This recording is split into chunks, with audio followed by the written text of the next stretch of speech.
Pero I have it on good authority. Oo.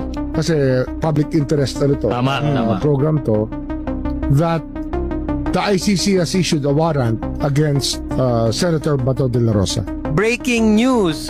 Mukhang hindi lang si Bagyong Uwan ang nagbabadyang super typhoon ngayon dahil si Senator Ronald Bato de la Rosa ay tila tinamaan ng mas matinding unos mula sa International Criminal Court, ICC. I'm just guided by the Holy Spirit.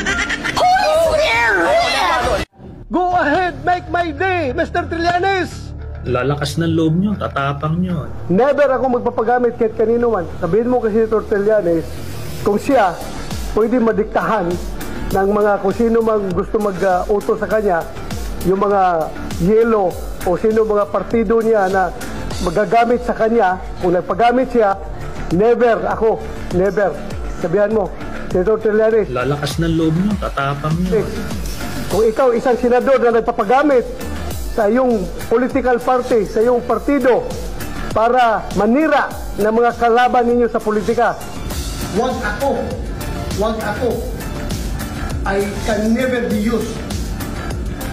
I swear to God, nobody dictated me. sabihan mo, sige ka lang, ngak dyan ng ICC. Sige, go ahead. Kahit sumama ka pa, mag-serve ng warrant. Sumama ka, ikaw mismo magpusa sa akin. I leave my faith to God. Ano sabihin ni Lord, na hanggang dyan ka lang, makukulong ka na, wala akong magawa. Yun yung nakalap ko na impormasyon na si Bato de la Rosa, siguro within the next few months, may issue siya na warrant. And then, hopefully sabay or probably just a little later si Bongko. So, alam mo, kung sakali matuloy yan, magkakasama-sama sila doon. May common area eh. Oo, talaga. Pwede sila magkwentuhan eh. Pwede sila magkwentuhan. I think built for 30 individuals yata yung detention center eh. So, 6 lang yung occupied eh. Pagka ano, so pwede nga sila magluto.